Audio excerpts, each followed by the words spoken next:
সবার পছন্দের dream destination যারা লাদাখ আসে সবার ড্রিম প্যাংগং সো বা প্যাংগং লেক।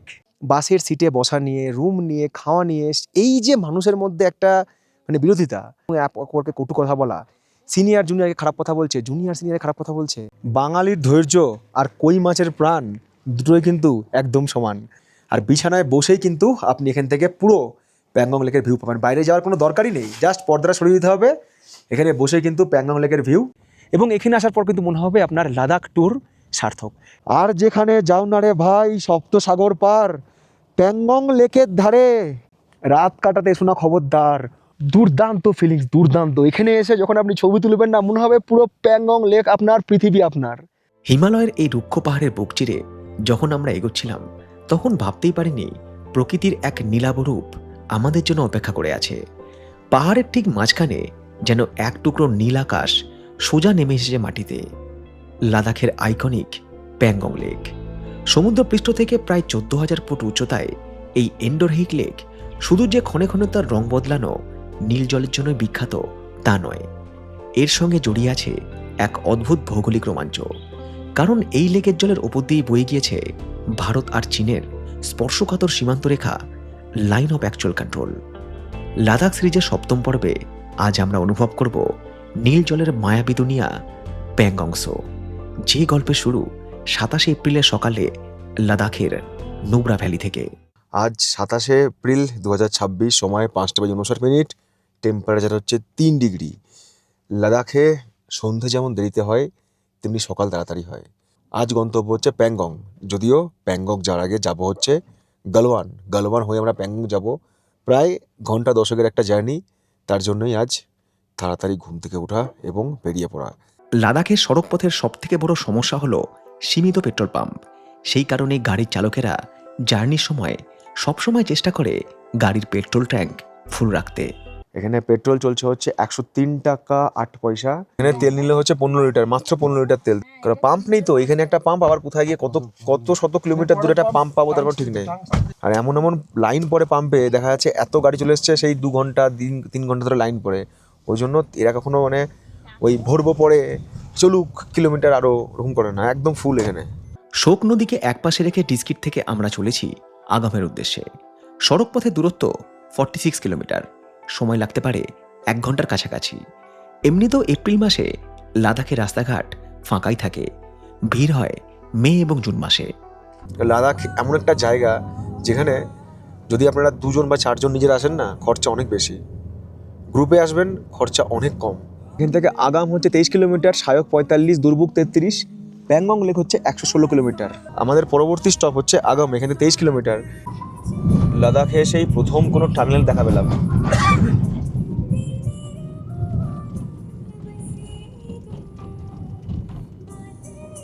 ছোট টানেল।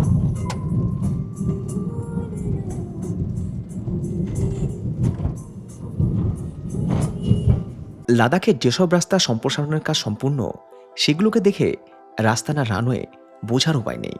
বিআরও কি লেভেলের কাজ করেছে লাদাখ তার প্রকৃষ্ট উদাহরণ। আগাম হচ্ছে এখান থেকে আর 10 কিলোমিটার, আর এর স্পিড হচ্ছে 120 কিলোমিটার প্রতি ঘন্টা। সময় সকাল 7:12, আমরা পৌঁছলাম হচ্ছে আগামে। টেম্পারেচার কত বলতে পারবো না, কারণ এখানে মোবাইলের কোনো নেটওয়ার্ক নেই। কিন্তু এখানে রাস্তার ধারে যে রেস্টুরেন্টটা রয়েছে, খুব বেশি নেই, এখানে 5-6টা রেস্টুরেন্ট রয়েছে, তার মধ্যে একটা খোলা রয়েছে। তো সেখানে এসে আর কি চা পানের বিরতি নেব। আর এই পাশ দিয়ে বয়ে যাচ্ছে একটা পাহাড়ি নালা। এখানে দোকানে ওই জলের বোতল, চা, কফি, ম্যাগি, ব্রেড, বাটার এইসব মনে হয় পাওয়া যাবে। আর এত বাইকাররা এখানে আসে, তারা সবাই তাদের নিশানা আর কি ছেড়ে দিয়ে গেছে এখানে। সকালবেলায় চা, সেই সাথে বিস্কুট আর মুড়ি, এইসব নিয়ে আমি বড্ড কড়াকড়ি। সারাদিন দুটো ভাত পেতে পড়ুক না পড়ুক কোনো যায় আসে না, সকালবেলায় লাল চা, মুড়ি, 1 পিস বিস্কুট না খেলে না আমার ভালো লাগে না। সময় সকাল 8:45, আমরা চা পানের বিরতিতে অনেকটা সময় নিয়েছি। তারপর আবারও পথ চলা শুরু হলো। যদিও চা সঙ্গ ছাড়েনি, এতে চা নিয়ে নিয়েছি বানিয়ে, আর এখানে গরম জলও নিয়ে নিয়েছি, জলের বোতল টোতল সব নিয়ে নিয়েছি যা যা লাগে। আগাম থেকে একটা রাস্তা চলে যায় কারু হয়ে লের দিকে, আর আমরা নিলাম শোক গ্রামের রাস্তা। কারণ প্যাংগং ছাড়াও আজ আমাদের গন্তব্য এমনই একদিকে যে রাস্তার নির্দেশনা গুগল ম্যাপেও নেই। আর মাইলস্টোন বলছে এখান থেকে প্যাংগং হচ্ছে 99 কিলোমিটার। নুব্রা থেকে কিন্তু প্যাংগং খুব বেশি সময় লাগে না। এখান থেকে সায়ক হচ্ছে আর 36 কিলোমিটার। দুর্মুখ হচ্ছে 54 কিলোমিটার। বেশ খানিকটা পথ চলে আসার পর দেখলাম গাড়ির গতি এবারে নিয়ন্ত্রণ করছে স্বয়ং প্রকৃতি।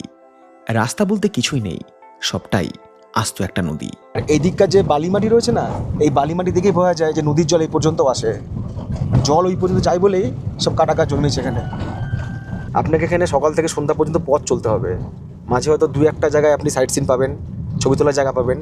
ওভারঅল এখানে নেচার সব জায়গায় এক, আর প্রত্যেকটা জিনিসের মধ্যে রাস্তার নদী হচ্ছে কমন। আমাকে দু একজন বলেছে লাদাখের যা বাজেট সেই টাকায় তো আমি থাইল্যান্ড ঘুরে চলে আসবো। কথাটা ভুল নয়, ঠিকই। লাদাখকে যদি আপনি ভালো না বাসতে পারেন, লাদাখের প্রকৃতি, পরিবেশ, রাস্তাঘাট এগুলো যদি আপন করতে না পারেন, তাহলে থাইল্যান্ড যাওয়াটাই বেটার।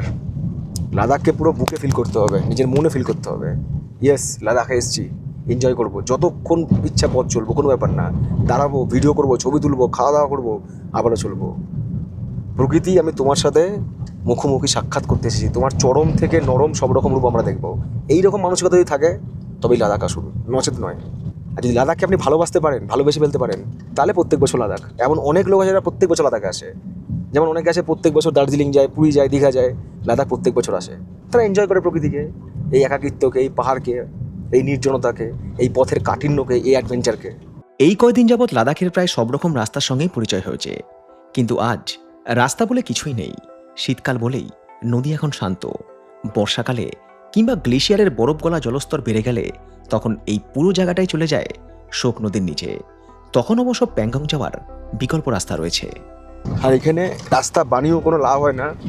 প্রত্যেক বছর এখানে ল্যান্ডস্লাইড হয়। বর্ষা হলো, প্রচুর বৃষ্টি হলো, পাহাড়ের উপর থেকে বিরাট জলধারা নেমে এলো, সঙ্গে পাথর পাথর নিয়ে সব ভাসিয়ে নিয়ে চলে গেল নদীতে। ব্যাস, এভরিথিং ইজ ফিনিশ। কখন আবার পিচ রাস্তা আসবে কে জানে। দেখুন, ওই দূর দূর পর্যন্ত কোথাও কিচ্ছু নাই। একটা মাইলস্টোনের দেখা পেয়েছি।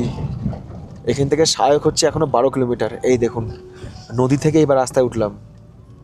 মাইলের পর মাইল পথ চলছি, মানে মনে হচ্ছে যে কখন দেখা পাবো জনজীবন, জনবসতির, ঘরবাড়ি, কোনো গ্রাম বা মোবাইলের টাওয়ারের। কিচ্ছুর দেখা নাই, চলেই যাওয়া পথ। ভাবুন, এই রাস্তায় আপনি গাড়ি নিয়ে এসছেন, আপনার গাড়ি খারাপ, কেউ রিস্কিউ করার নেই। যতক্ষণ না কোনো গাড়ি আসবে, কেউ রিস্কিউ করার নেই।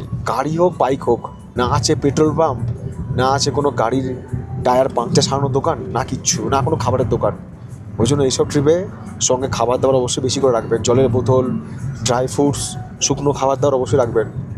রাস্তা ছেড়ে আবারও ধরলাম নদীর পথ। এখানে যে কোথায় রাস্তা, কোন দিক থেকে রাস্তা বোঝা খুবই মুশকিল। শুধু গাড়ির চলাচলের যে টায়ারের নিশান, সেটা দেখে রেখে যেতে হবে। যারা বাইক নিয়ে আসছেন, মানে একজন দুজন, গ্রুপে বলছি না, নেভিগেশন দরকার। নেটওয়ার্ক নেই, লাদাখের পুরো রুটের কিন্তু অফলাইন ম্যাপ ডাউনলোড করে নিয়ে আসবেন। ওটা কিন্তু কাজে আসবে এখানে, যে কোন রাস্তা ঢুকতে হবে। সব জায়গায় কিন্তু দিক নির্দেশ নেই যে আপনি কোন দিকে যাবেন। শোক গ্রামের শেষ 3 কিলোমিটার আগে থেকে ভালো রাস্তা দেখা মিলল। এদিকে রাস্তার পাশেই ছোটখাটো রেস্তোরাঁ রয়েছে। আমাদের আজকের গল্পে এই শোক গ্রামের জাংশন পয়েন্ট পৌঁছানো পর্যন্ত ছিল অন্যতম কঠিন একটা চ্যালেঞ্জ। সায়ক থেকে দুর্মুখ হচ্ছে 18 কিলোমিটার, প্যাংগং 57 কিলোমিটার। এখানে চেকপোস্ট রয়েছে। এইদিকে রয়েছে প্যাংগং যাওয়ার রাস্তা, আর আমরা যাবো হচ্ছে গালওয়ানের দিকে। এইদিকে নুব্রা, এদিকে গালওয়ান, মানে বলা যেতে পারে গালওয়ান যাওয়ার রাস্তা এখান থেকে ভাগ হলো। আসলে গালওয়ান যাওয়ার প্ল্যান না থাকলে নুব্রা থেকে এত সকালে বেরোনোর কোনো প্রয়োজনই ছিল না। এই প্ল্যানটা একান্তই আমার ব্যক্তিগত, বা বলা যেতে পারে আইটেনারি বহির্ভূত, যে অভিজ্ঞতা শুধুমাত্র আপনাদের সঙ্গেই শেয়ার করার চেষ্টা করেছিলাম। কিন্তু এই চেষ্টা শেষ পর্যন্ত ব্যর্থ হয়। এত জার্নি, এত আশা নিয়ে এখানে আসার পর মন ভেঙে গেল। এখানে আর্মির পোস্ট রয়েছে, চেক পয়েন্ট রয়েছে, তো বলছে যে গালওয়ানে কোনো ট্যুরিস্টকে এই মুহূর্তে অ্যালাউ করছে না। আর এর মাঝখানে কোনো গ্রামও নেই। মানে ওরা বলতে চাইছে যে এখানে কোনো সাপোর্ট নেই। কারো হয়তো গাড়ি খারাপ হলো, কেউ হয়তো অসুস্থ হলো, কিচ্ছু নেই কোথাও। আমরা কিন্তু এখানে হাল ছাড়িনি। হ্যাঁ, আমরা এখানে বসে আছি, যদি পারমিশন পাওয়া যায়। আর আমার পাশে যে ভাই রয়েছে, ওর বাড়ি হচ্ছে মাসাঞ্জোরে। তো এখানকার হচ্ছে মানে ঠিকাদার, ও আন্ডারে সমস্ত লেবাররা কাজ করে। বাংলা থেকেও কিছু আছে, ঝাড়খণ্ড থেকেও কিছু আছে। তো ও গালওয়ানে গিয়েছিল, ওদের তো কাজ চলে না সময়। এখন যেমন সব জায়গায় কাজ চলছে, বিআরওর কাজ ও করাচ্ছে। গালওয়ানে কি আছে, বর্ডার দেখা যায় চায়নার। বর্ডারটা দেখতে পাবেন। বলছে পাহাড় আছে, বর্ডার দেখা যায় না। ওয়ার মেমোরিয়াল আছে না ওখানে? ওয়ার মেমোরিয়াল আছে, ওয়ার মেমোরি মতলব তোমার আর্মি আর্মির। আর্মি আছে, ক্যাম্প আছে, সবই কিছু আছে। কিন্তু মানে তোমার যেমন এই ধরনের ধরতে গেলে যেমন আর্মি ক্যাম্প আছে, ই আছে, অমনি ধরনেরই আছে। না তুমি বর্ডারটা যে দেখতে যাবো, বর্ডারটা দেখতে দেবে না। বর্ডার দেখতে দেবে না। এখান থেকে বলছে 80 কিলোমিটার যেতে হবে, 80 কিলোমিটার যাওয়ার পরে তখন ওই গালমানে পৌঁছাবো, ওখানে আর্মির পোস্ট আছে। তো ঠিকাদার আমি বললাম আমাদেরকে আমার কাছে শুভ কদিন লেবারের কাজ দাও, আমরা একটু যাবো, একটু লেবারের কাজও করবো, অভিজ্ঞতা হবে, কিছু পয়সা ইনকাম হবে, প্লাস কন্টেন্টও বানাবো। ব্লগার থেকে লেবার কেমন হবে কন্টেন্ট, এই ব্যাস। গালবান এই বাস এই আর্মির টিসিপিতে সেদিন ঘন্টা দুয়েক হত্যে দিয়ে পড়েছিলাম। হাজার অনুরোধ করেছিলাম একবার তো ছেড়ে দিন, কিন্তু গালওয়ান যাওয়ার অনুমতি মেলেনি। পরিবর্তে আর্মি অফিসার আমাদেরকে অন্য কিছু দিয়ে সন্তুষ্ট করার চেষ্টা করেছিলেন। এই প্রাপ্তিও কি সবার ভাগ্যে মেলে? বাঙালির ধৈর্য আর কই মাছের প্রাণ দুটোই কিন্তু একদম সমান। লাস্ট অবধি বলছে পারমিশন দিতে পারলাম না, দুঃখিত আমরা। তার বদলে আমরা দিলাম হচ্ছে রিয়াল জুস, তারপরে হচ্ছে গোলাপ জামুন, রসগোল্লা, লস্যি, বিস্কুট। বললো এইগুলো আমাদের কাছে আছে স্পেশাল, এগুলো নিন নিন এবারের মতো, বাট দুঃখিত আমরা পারমিশন দিতে পারলাম না। আমরা এখানে ঘন্টা দুয়েক ছিলাম, অনেক এদের সাথে গল্প করলাম, আর্মির অফিসারদের সাথে, কিন্তু ওই যে শেষ কথার একটাই কথা, পারমিশন নেই। আর আর্মির ডিসিপ্লিন তো আপনারা জানেন, যারা আর্মিতে রয়েছেন আমার দর্শকরা ভিডিও দেখেন, সাংঘাতিক ডিসিপ্লিন। আমরা তো সিভিলিয়ান, আর্মির গাড়ি যাচ্ছে তাই ফোন আসছে আরেকটা পোস্ট থেকে, এই গাড়ি কেন যাচ্ছে, ওই গাড়ি কী করতে যাচ্ছে, ডকুমেন্ট আছে কিনা। আর্মির ডিসিপ্লিন, আর্মির রেস্ট্রিকশন, ওদের জুরিডিকশন সম্পূর্ণ আলাদা। আমরা তো এগুলো বুঝবো না, না আমরা সিভিলিয়ান, আমাদের কি হয়তো কোথাও একটা গেলাম, হেলমেট নেই স্যার, ঠিক আছে একটু ম্যানেজ করে দিন, টিকিট নাই টিটিকে ম্যানেজ করে দিন, বাট এখানে এসব ম্যানেজ ফ্যানেজ হয় না, এদের কাছে রুলস। গালওয়ান যাওয়ার রাস্তা সেদিন আমাদের জন্য বন্ধ ছিল ঠিকই, কিন্তু সেই সন্ধান করতে গিয়ে এই চত্বরে এমন একটা ক্যাফের দেখা পেলাম যা আমার জীবনে দেখা এই প্রথম। নদীর ওপর একটা সাসপেনশন ব্রিজ, আর সেই ব্রিজকে কেন্দ্র করে তৈরি হয়েছে একটা দারুণ ক্যাফে। এই নির্মাণের পেছনে রয়েছে ভারতীয় সেনাবাহিনীর কৃতিত্ব। যদিও এই ক্যাফে দেখভাল করে এই শোগ্রামের স্থানীয় একজন ব্যক্তি। ক্যাফেটার লোকেশনের মতোই নামটাও খুব সুন্দর, টাইড অ্যান্ড ব্রুস ক্যাফে। এই হচ্ছে সেই ক্যাফে, দেখুন কত সুন্দর একটা ক্যাফে, বসার জায়গা রয়েছে এখানে। এরকম ক্যাফে আমি কখনো দেখিনি যে ব্রিজের ওপরে একটা ক্যাফে, দুজন করে বসতে পারবে। এবং এখানে কিন্তু আসার জন্য কোনো রেস্ট্রিকশন নেই। আপনারা যারা ট্যুরিস্ট, যারা আপনারা নুব্রা থেকে প্যাংগং যাবেন, তারা কিন্তু এই জায়গাটা ঘুরে যেতে পারেন যদি সেটা আপনাদের আইটেনারিতে থাকে। দিনের বেলায় তো একরকম সুন্দর, রাত্রেবেলা একরকম সুন্দর। এখানে টিভিও রয়েছে, এখানে লাইটও রয়েছে, বসার জায়গা রয়েছে, জগ রয়েছে, গাছ রয়েছে, পুরো নদীর ওপরে এই ক্যাফেটার সেট আপ। টাইড অ্যান্ড ব্রিউজ ক্যাফের নাম। মোমো রয়েছে, স্যুপ রয়েছে, ইন্ডিয়ান ব্রেডস রয়েছে, ব্রেকফাস্ট রয়েছে, নন ভেজ মেন কোর্স রয়েছে। এই রকম একটা ইন্টেরিয়ার এলাকায় এত সুন্দর একটা ক্যাফে, তাতে খাবারের যা আইটেম রয়েছে শুনে অবাক হওয়ার জোগাড়। লাদাখের মতো জায়গায় এত সুন্দর একটা ক্যাফে অনেকটা মরুভূমিতে মরুদ্যানের মতো। তবে এই ক্যাফের সেরা খাবার পিৎজা। যদিও পিৎজা আমার ব্যক্তিগতভাবে পছন্দ নয়, তবু কি মনে করে আজ সেই পিৎজার অর্ডার দিয়ে দিলাম। এই হচ্ছে চিকেন পিৎজা। শুভ তো আরাম করে খাচ্ছে চিকেন পিৎজা। কেমন টেস্ট? অনেক নামি দামি ব্র্যান্ডের পিৎজা খেয়েছি, পিৎজা খেয়ে সত্যি কথা বলতে ভালো লাগেনি, পিৎজা খাওয়ান ছেড়েও দিয়েছে। কিন্তু এখানকার পিৎজাটা অসাধারণ, এত সুন্দর টেস্টি বানিয়েছে। আর যেই ক্যাফের ওনার, তার বাড়ি এখানেই, এই শায়গ্রামে। সত্যি দারুণ পিৎজা। পরিবেশটা তো অবশ্যই সুন্দর, পিৎজার টেস্টও সুন্দর। আপনারা কখন এখানে আসুন। গালওয়ান দেখতে যাচ্ছিলাম, পিৎজা খেয়ে বাড়ি ফিরলাম। পিৎজা পর্ব শেষ করে আবারও যখন রওনা দিলাম, তখন সময়বেলা 2টো। শোগ্রাম থেকে এবারে আমাদের গন্তব্য দুর্বুক। দূরত্ব সড়কপথে 16 কিলোমিটার, আর এদিকে রাস্তাঘাট বেশ ভালো। এই রোডটা কিন্তু বেশ অ্যাডভেঞ্চারাস। খারাপ পাহাড়, তারই নিচ বেঁকে বেঁকে চলে গিয়েছে পথ।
এই পথে শেষ 10 কিলোমিটার একবারও ক্যামেরা বন্ধ করিনি।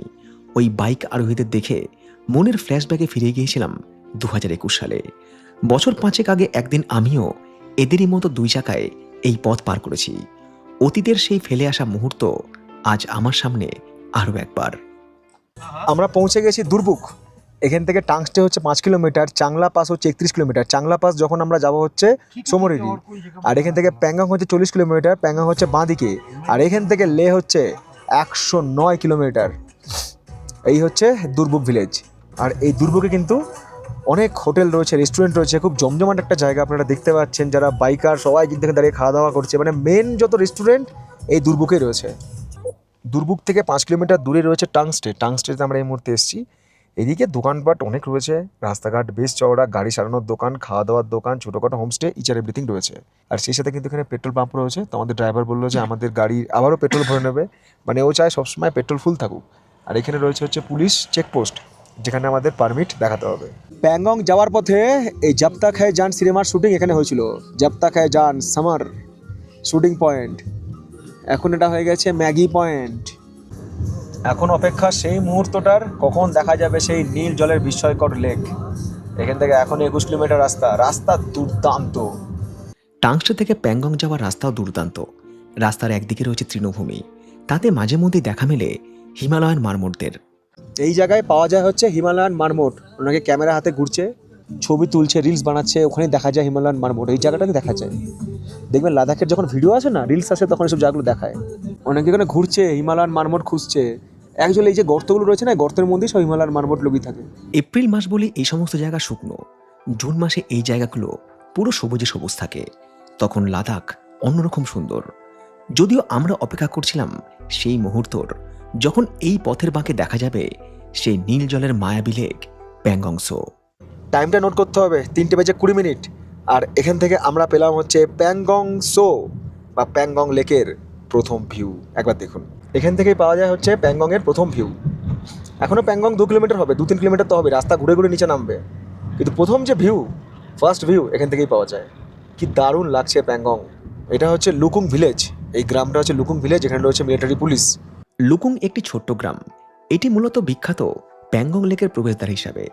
লুকুং গ্রামটি সমুদ্রপৃষ্ঠ থেকে 14,200 ফুট উচ্চতায় অবস্থিত প্যাংগং লেকের ঠিক পশ্চিম প্রান্তে। এই গ্রাম থেকেই প্রথম প্যাংগং লেকের নীল জলের অপরূপ দৃশ্য আমাদের চোখে পড়ে। চারপাশে রুক্ষ পাহাড়, সেই সঙ্গে নীল জলের বৈপরীত্য। লেকের ধারে রাত কাটানোর জন্য এখানে বেশ কয়েকটি ইকো ক্যাম্প এবং বেসিক হোমস্টে রয়েছে। পাহাড়ের কোলে সূর্যোদয় কিংবা সূর্যাস্তের সময় এই গ্রামের চারপাশের দৃশ্য চমৎকার রূপ ধারণ করে। এই গ্রামের জনসংখ্যা খুবই কম, কারণ এখানকার আবহাওয়া অত্যন্ত শুষ্ক এবং শীতল। স্থানীয় আদিবাসীরা মূলত পশুপালন এবং পর্যটন ব্যবসার সঙ্গে যুক্ত। ফাইনালি পৌঁছে গেছি, বেলা 3:32 এই হচ্ছে সবার পছন্দের ড্রিম ডেস্টিনেশন, যারা লাদাখ আসে সবার ড্রিম, প্যাংগং সো বা প্যাংগং লেক। যেখানে পৌঁছানো কিন্তু প্রত্যেকটা মানুষের ড্রিম যারা লাদাখ ট্রিপ প্ল্যান করছেন। এখানে কিন্তু লেকের জলে দুটো কালার রয়েছে, দূরে বেগুনি, সামনে হচ্ছে নীল, মাঝেও একরকম কালার আছে, পোলারাইজ গ্লাসে ভালো দেখা যায় এই কালারগুলো। আর ওই দিকটা রয়েছে শুটিং পয়েন্ট বা ভিউ পয়েন্ট, ওখানে কিন্তু সমস্ত ওই স্কুটারগুলো রয়েছে, যেগুলো আমরা দেখেছিলাম হচ্ছে একটা সিনেমা যার নাম হচ্ছে 3 ইডিয়টস। সেই 3 ইডিয়টসের পর থেকেই কিন্তু এই প্যাংগং আরও বেশি মানুষের কাছে, ভারতবাসীর কাছে জনপ্রিয় হয়েছে। আর একটা বিষয় বলে দিই, যে আপনাদের অনেকের মনে প্রশ্ন আছে যে প্যাংগং লেকে যে আমরা আসবো, এখানে অ্যাকোমোডেশন কীরকম হবে, বাথরুম আছে কিনা, গরম জল আছে কিনা, ইন্টারনেট কানেকশন আছে কিনা, ওয়াইফাই আছে কিনা, অনেক কিছু মানুষের মনে প্রশ্ন রয়েছে। তো চলুন এক ঝলক আমরা দেখিয়ে দিই যে এখানে আমি যে কটেজে রয়েছি সেই কটেজটা কীরকম, তাতে কি সুযোগ সুবিধা রয়েছে। এটা দেখার পর মোটামুটি আপনারা ক্লিয়ার হয়ে যাবেন যারা প্যাংগংয়ে আসবেন, যে আপনারা এখানে এসে কী কী সুযোগ সুবিধা পাচ্ছেন। এই হচ্ছে আমাদের রুম, বাইরে যে পরিমাণে হাওয়া, রুমে বসে অনেক ভালো প্যাংগং লেকের দেখা পাওয়া। এই হচ্ছে বিছানা, এখানে টাওয়েল দিয়েছে, একটা এরকম সাবান দিয়েছে, আর বিছানায় বসেই কিন্তু আপনি এখান থেকে পুরো প্যাংগং লেকের ভিউ পাবেন। বাইরে যাওয়ার কোনো দরকারই নেই, জাস্ট পর্দাটা সরিয়ে দিতে হবে, এখানে বসেই কিন্তু প্যাংগং লেকের ভিউ। ইন্টারনেট কানেকশানও রয়েছে, এয়ারটেলের ওয়াইফাই রয়েছে, কিন্তু সেটা আসবে হচ্ছে সন্ধ্যে 7টার পরে।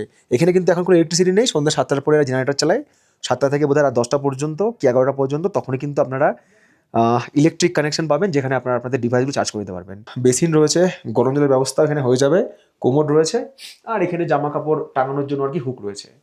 সব মিলিয়ে আমি বলবো যে এক রাতের জন্য এইরকম একটা পরিবেশে কিন্তু ঠিকই আছে। আর এখানে যে পরিমাণে হাওয়া, এখানে একদিন যথেষ্ট। আজ রাত আমরা এখানে আছি, কালকে এখানে সমস্ত একটু ঘুরে ঘাড়ে আমরা এখান থেকে রওনা দেবো হচ্ছে আমাদের পরবর্তী গন্তব্যের উদ্দেশ্যে। মানে প্যাংগং শুনতে ভালো লাগে, প্যাংগংয়ের ছবি দেখতে ভালো লাগে, কিন্তু প্যাংগংয়ে আসার পর এখানে যে পরিমাণ ঠান্ডা, তখন মনে হয় ভাই এর থেকে লে, কার্গিল কিংবা হুন্ডারের অ্যাকোমোডেশন ফার ফার বেটার ছিল। এখানে সব ओनर भैया कहाँ गए? খাওয়ার দাওয়ারের ব্যবস্থা রয়েছে, বেশ সুন্দর। এইখানে এই যে এটা দামি প্রপার্টিতে ছাড়া থাকে না, এটা হিটার। হিটারও রয়েছে, ইন্টারনেট কানেকশন, তার সেই সঙ্গে ওয়াইফাই সব রয়েছে, চা কফি সিস্টেম, খাওয়া দাওয়া, জলের বোতল, বেশ সুন্দর। সরকার ট্যুর অ্যান্ড ট্রাভেলসের দেবাশিস বাবু, যার তত্ত্বাবধানে আমরা এখন এসে পৌঁছেছি হচ্ছে এই প্যাংগং লেকের সামনে, এবং এখানে যে আমাদের কটেজ উনি প্রোভাইড করেছেন। তো এখানে কিন্তু প্রত্যেকটা কটেজেরই কিন্তু ভিউ আছে প্রথম থেকে একদম শেষ পর্যন্ত। আপনি প্রথমে থাকলেও ভিউ পাবেন প্যাংগংয়ের, লাস্টে থাকলেও ভিউ পাবেন, পরপর এরকম সব কটেজ রয়েছে। সব থেকে খুশি ছিল এবারে লাদাখ গ্রুপ ট্যুরের গেস্টরা। এত ঠান্ডা কিংবা জার্নির পরেও তাদের এনার্জির একটু অভাব হয়নি। আমার মেয়ে আসতে চাইছে কবে? তোমার সঙ্গে। কবে? কবে আসো, কবে যাও, কবে? 2027 এপ্রিল, হ্যাঁ? এপ্রিল মাস 2027। পছন্দের জায়গায় চলে এসেছেন। পছন্দের জায়গায় চলে এলাম। The first thing I remember is Paris Phunsukh ওয়াগড়ু।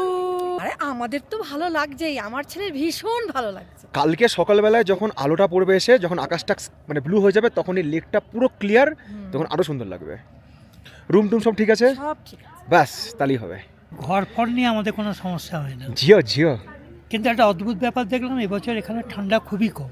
সবার এখানে এসে মন খুব হ্যাপি, কিন্তু যারা বেশি হবে তাদেরকে অপশন দিচ্ছি, রুম কি চেঞ্জ করে দেবো, পিছন দিকে রুম নিতে বলছেন। না না, পিছন দিকে রুম যাও না, এখানেই থাকে রুম।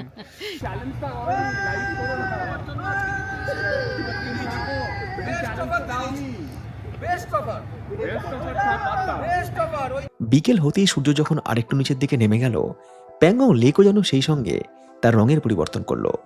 আকাশে হালকা মেঘ তো ছিলই, সেই সঙ্গে ধূসর পাহাড়ের প্রতিফলন তখন লেকের জলে।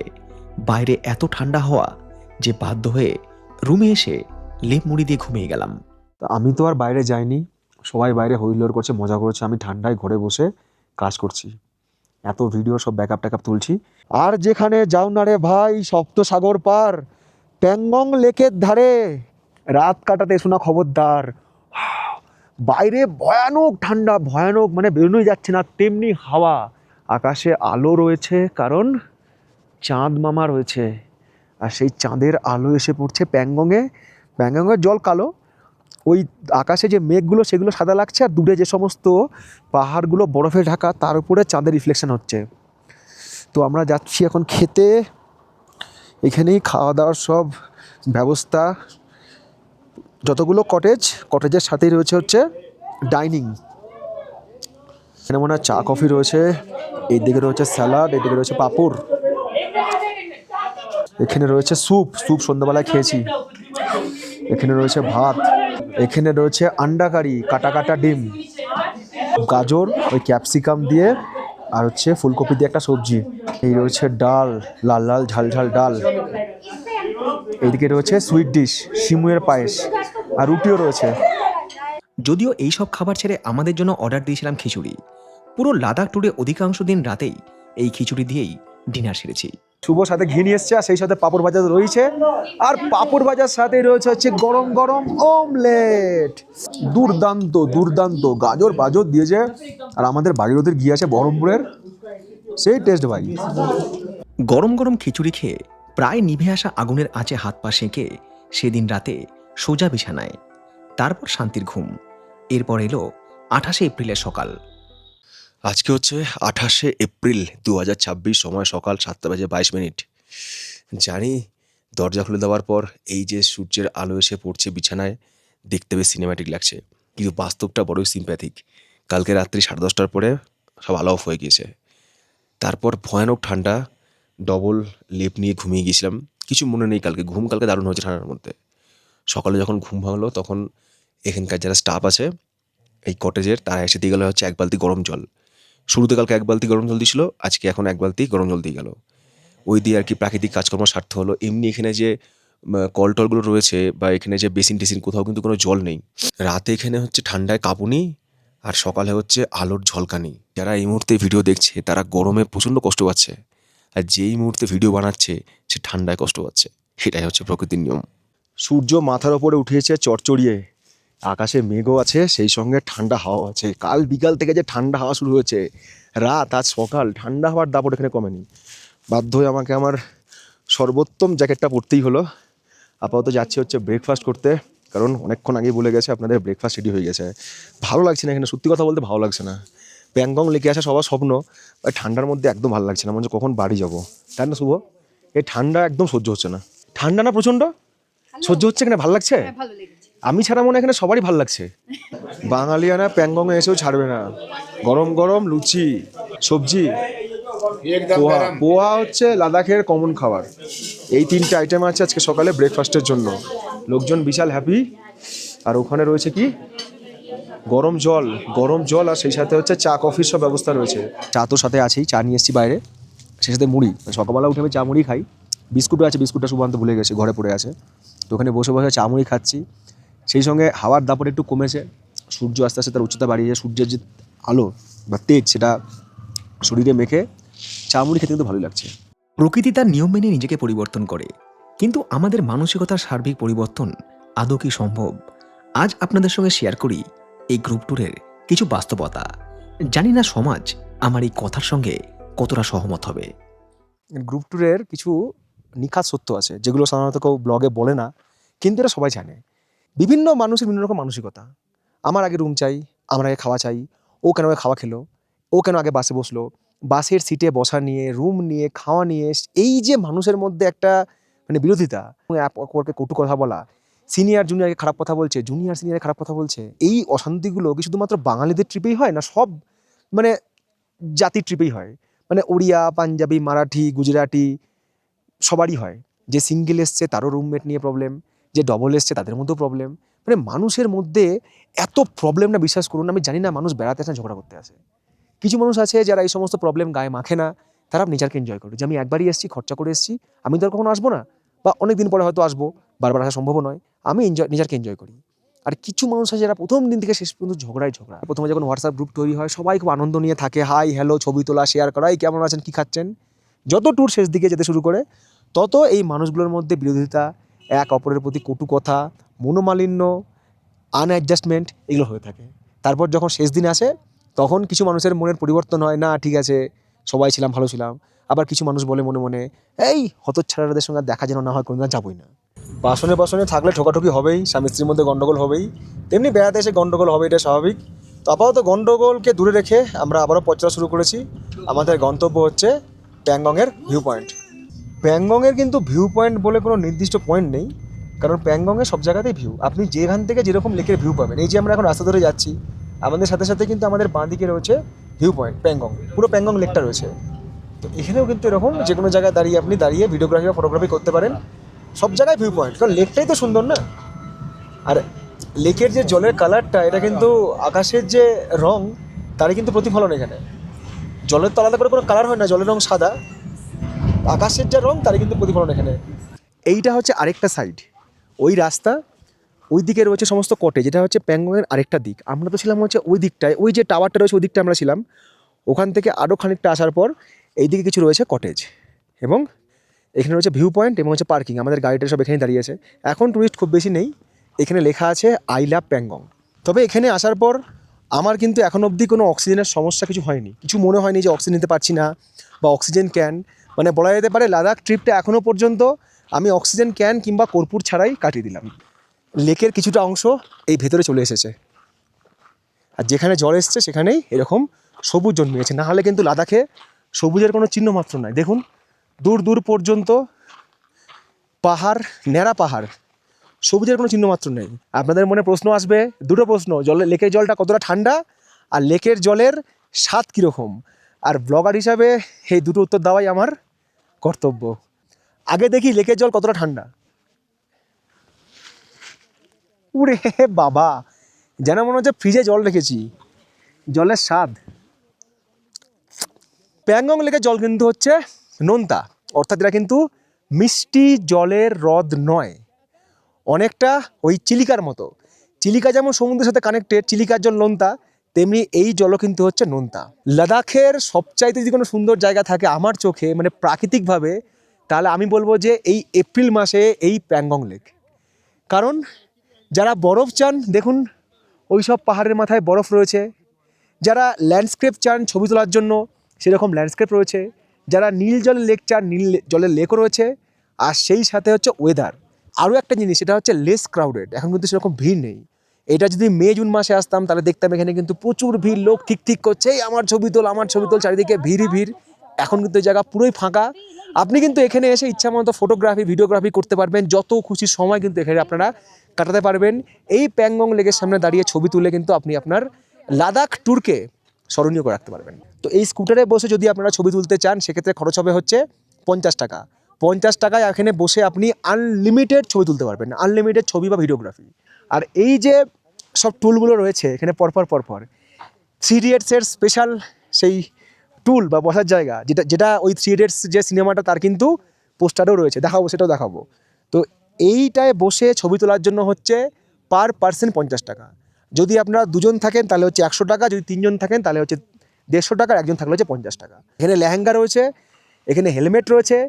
যারা মহিলারা আসছেন তারা কিন্তু এখানে এসে এই লেহেঙ্গা পরে দারুণ ফটো সেশন করতে পারবেন। আর কীরকম লাগবে একবার দেখাই আপনাদেরকে। যখন খুংসুক বাংরুর সঙ্গে দেখা হবে প্রিয়ার, তখন যে সিন এই যে এরকম লেহেঙ্গা পরে চলতে পারবেন। ঘণ্টাখানেক সময় প্যাংগং লেকে কাটানোর পর আবার রওনা দিলাম পরবর্তী গন্তব্য হানলের উদ্দেশ্যে। আসলে প্যাংগং লেক এতটাই বড় যার ব্যাখ্যা হয়তো এই 30 মিনিটের ভিডিওতে করা সম্ভব নয়। তাই যদি কখনো সম্ভব হয় কিছুটা সময় এই প্যাংগং লেকের পাশ দিয়েই কোনো একটা গন্তব্যে যেতে পারেন। কথা দিলাম ভালো লাগবে। আর আজকের পর্ব শেষ করার আগে আমার হাতে আরও খানিকটা সময় বাকি আছে। এইটুকু সময় কাজে লাগাবো প্যাংগং লেকের আরও কিছু অভিজ্ঞতা আপনাদের সঙ্গে শেয়ার করে। আর প্যাংগং থেকে মোটামুটি হানলে যেতে সময় লাগবে ঘন্টা 5-এর ওপরে, তার বেশিও লাগতে পারে। দূরত্ব অলমোস্ট ধরুন 200 কিলোমিটার। তারপরে মাঝের উপর দাঁড়াতে হবে। মানে আমাদের যা আজকে চিন্তাভাবনা তাতে আমাদের হানলে পৌঁছাতে বিকাল হয়ে যাবে। আমাদের যাত্রাপথে আরও একটা গ্রাম যার নাম হচ্ছে মান ভিলেজ। মান হলো লাদাখের প্যাংগং লেকের তীরে অবস্থিত অত্যন্ত সুন্দর ও শান্ত একটি গ্রাম।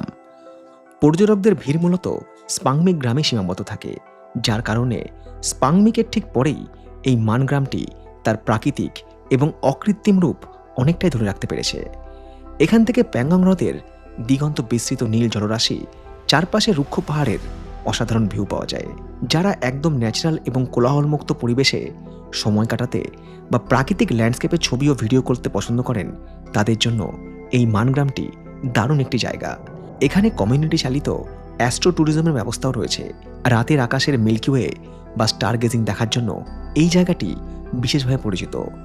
এখানে স্থানীয়দের দ্বারা পরিচালিত বেশ কিছু ক্যাম্প এবং হোমস্টে রয়েছে। লাদাখের গ্রামীণ জীবনযাত্রা এবং স্থানীয় আতিথেয়তা খুব কাছ থেকে অনুভব করার জন্য এই গ্রামে এক রাত কাটানো যেতেই পারে। এখানেও কিন্তু একটা রকম 3 ইডিয়টসের স্কুটার রাখা রয়েছে।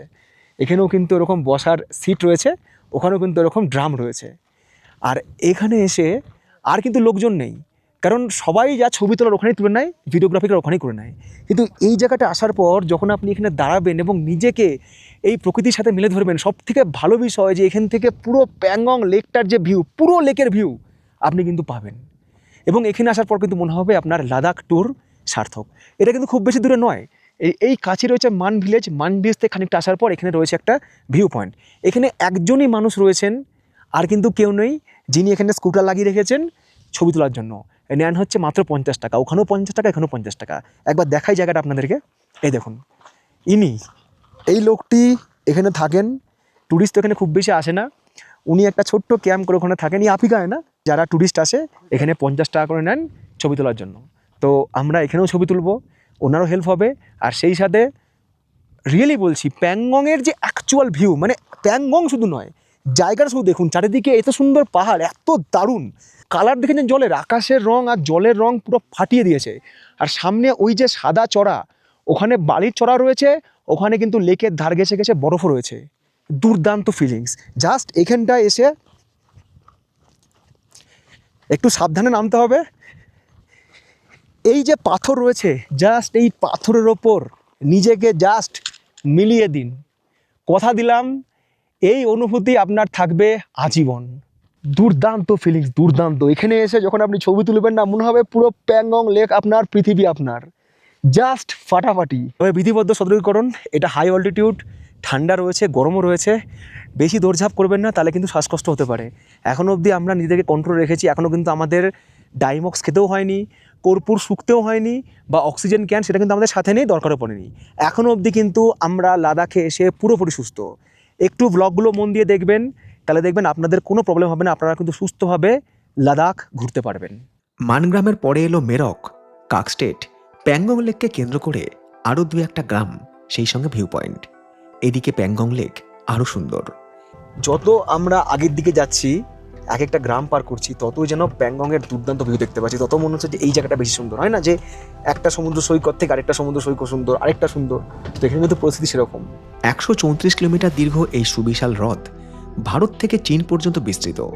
হ্রদটির মাত্র 40% ভারতে অবস্থিত, বাকি 60% চীনের নিয়ন্ত্রণাধীনে। প্যাংগং লেকে ভারতের অংশটুকু শুরু হয়েছিল ওই লুকুং গ্রাম থেকে, আর শেষ হয় এই কাকস্টেট গ্রামে এসে। এরপর রাস্তা চলে যাচ্ছে চুসুলের দিকে। চুসুল মানেই 1962 সালের ভারত চীন যুদ্ধের রেজাংলা। ফিরব সেই গল্প নিয়ে লাদাখ সিরিজের শেষ পর্বে। আজকের গল্প এখানেই সমাপ্ত।